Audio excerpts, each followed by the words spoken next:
Good morning, everyone. I'm Phương Pham. Welcome back to the course Food Waste Management. Let's continue the third module of this study unit with the lesson of resource and waste management techniques in business operation. This lesson is more like a summary because we have discussed about most of the strategy in previous lesson. But today we will see how they can be applied in food business context. Sustainable resource management include optimizing material, energy, water, and other input to meet production needs without compromising future availability. It enhances operational efficiency, reduce waste, and support business resilience. The resource efficiency can be achieved by optimizing ingredient utilization by using better cutting, trimming, and portioning in food processing to increase yield. Enhancing energy and water efficiency by adjust cooking, cooling, and washing to reduce consumption. Selecting high-use material means choosing ingredient variety with better performance and less weight. In other words, it means the ingredients must deliver enough nutrients without creating too much environmental burden. And then using real-time monitoring. So in this way, we can detect inefficiency in energy, water, and ingredient use. The circular economy concept in food business can be translated into valorizing byproduct by turning peel, pump, trimming, or waste into useful secondary products. Reusing water and heat by recovering rinsed water or heat energy for other operation in which the recycled water is not directly in contact with the food material. Implementing reusable packaging by using a returnable crate, pallet, or container. So in this way, the packaging can be used again and again for a longer time. Designing closed loop process. So in this way, we can keep the material in use as long as possible. The life cycle analysis in food business help us evaluate upstream impact by assessing sustainability of raw material.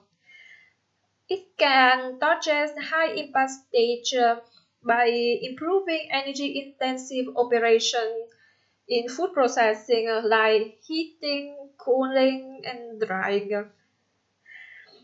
We can choose low impact packaging like recyclable or compostable. Or we can also plan in advance the end of life strategy for the product. The option can be reuse, recycling, or composting.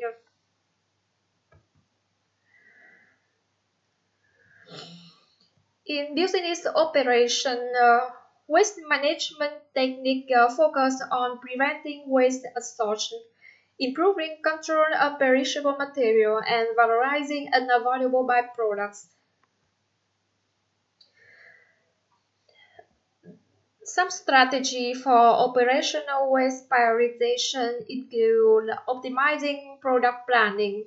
We match batch size with the real demand, so in this way we can avoid overproduction. Maintaining strict temperature control by preserving product quality and prevent spoilage. Enhance storage practice by controlling humidity, ventilation, stacking, and segregation. And finally, improving material handling.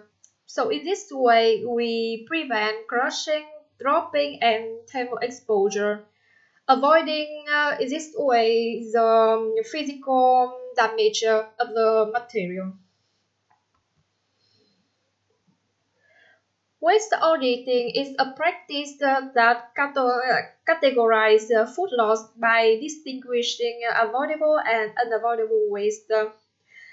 It can track waste through processing by monitoring trimming loss, adherence loss, and batch failure in food processing.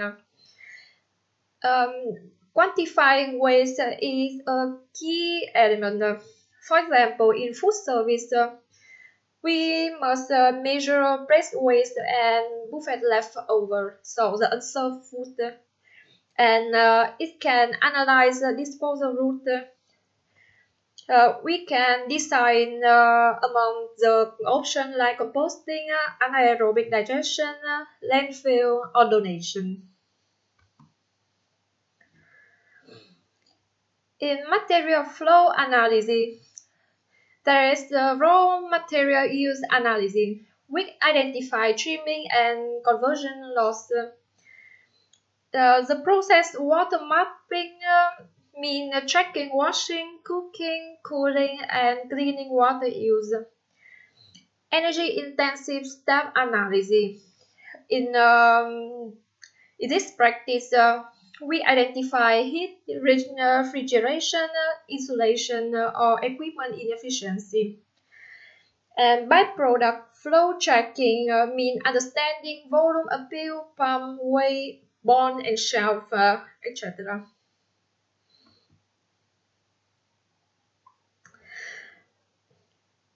Reducing consumption in operation can reduce also environmental impact and operating cost, especially when the food system is a system that is very resource intensive.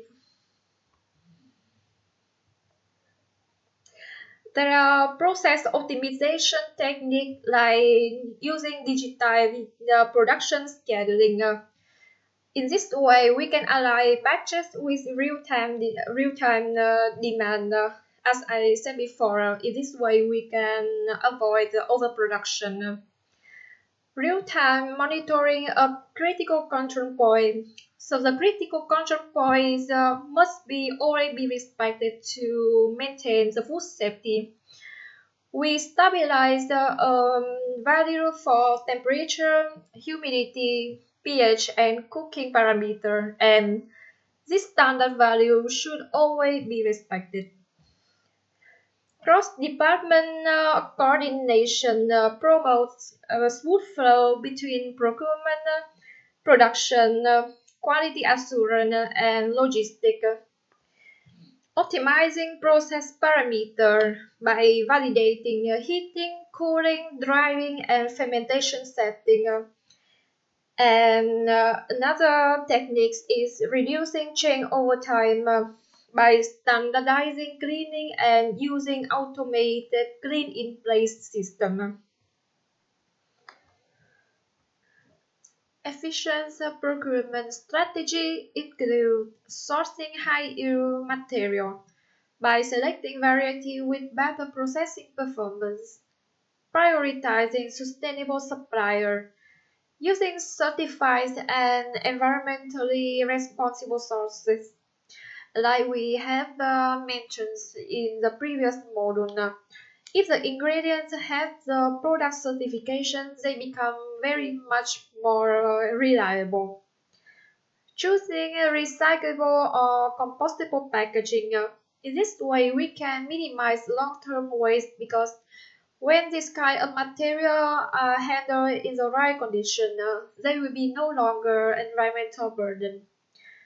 Local and seasonal procurement. This can reduce transport emission and improve freshness of the product. And finally, bunker and smart purchasing by using analytics to avoid overstocking perishable material. Energy and water conservation include using energy efficient thermal equipment like improved insulation and heat recovery system. Optimize refrigeration using natural refrigerant that reduce the emission of greenhouse gas and advanced control. Water reuse and recycling, including reusing rainwater, condensate, and treated wastewater. Clean in place optimization. This technique can reduce chemical and water use through smart cleaning cycle.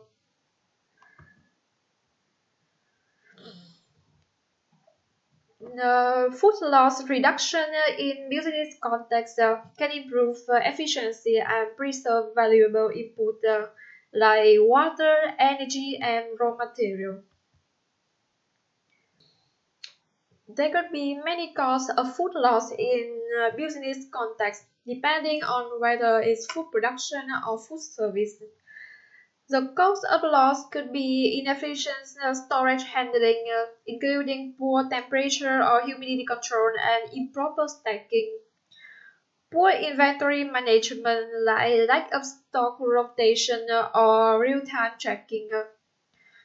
Overproduction in food service is a very common cause because many restaurants, especially the one with buffet service, they produce more than needed, so the serving trays appear always full and is more attractive to the customer.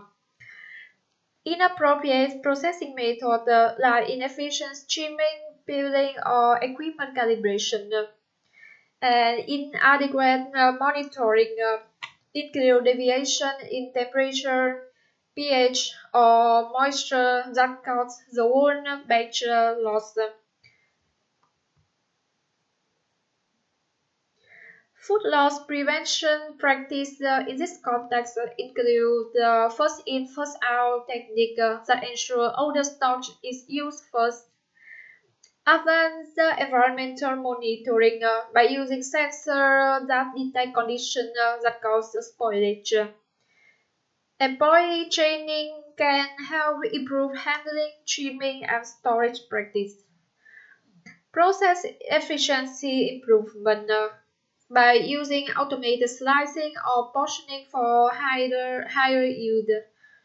Portion control by adjusting serving size to reduce leftover. In this way, the customer can choose which quantity of food that match their capacity. Some strategy for the valorization of byproduct include ingredient recovery. We could use a peel or trimming in soup, candy, and other food products. Animal feed can convert the residue like palm or Spain grain into ingredient for animal food. Compound extraction. In this technology, we can recover bioactive compound like antioxidant, fiber, colorants, or pectins. Bioenergy production. The fermentation can turn waste into biogas.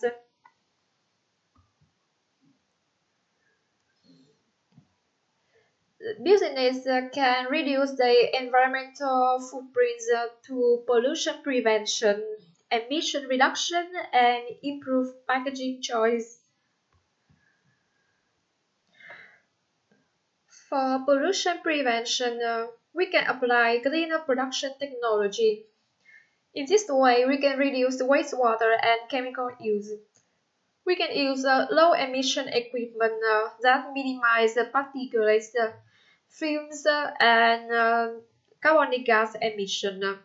Responsible chemical management by using eco-friendly cleaning agents and optimized sanitation cycles. For greenhouse gas reduction, we can apply strategy like integrating renewable energy like solar, biogas, or the geothermal system.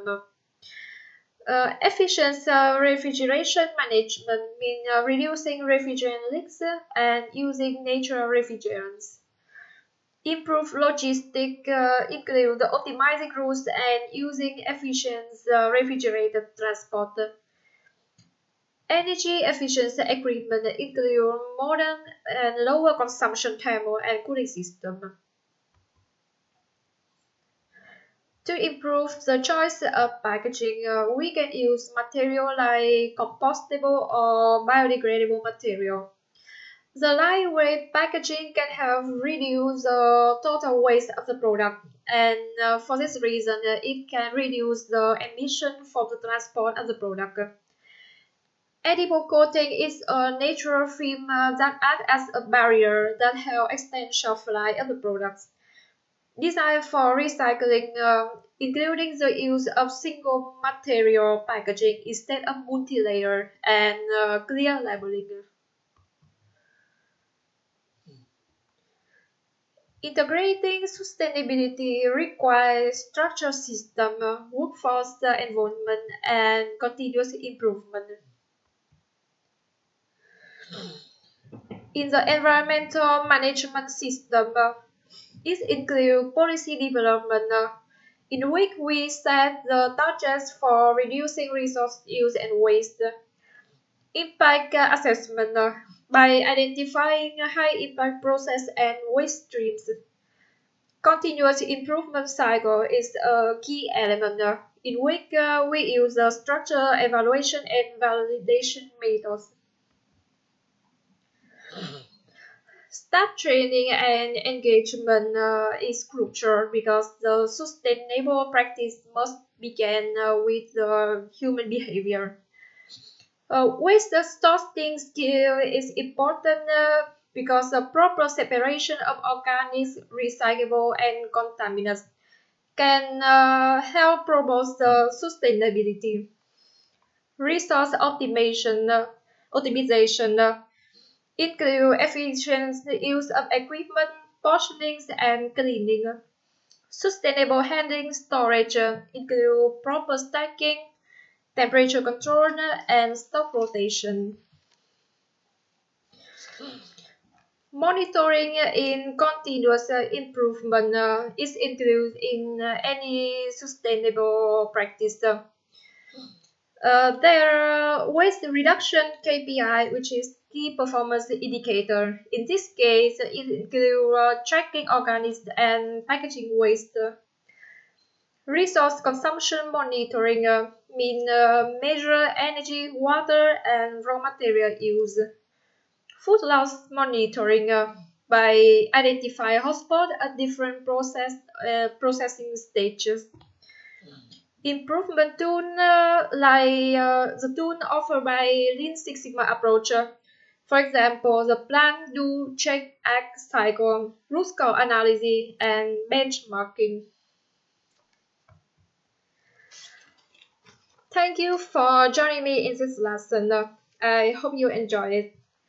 For the next lesson, we will discuss the implementation of waste reduction and composting system in public and private sector. See you next time.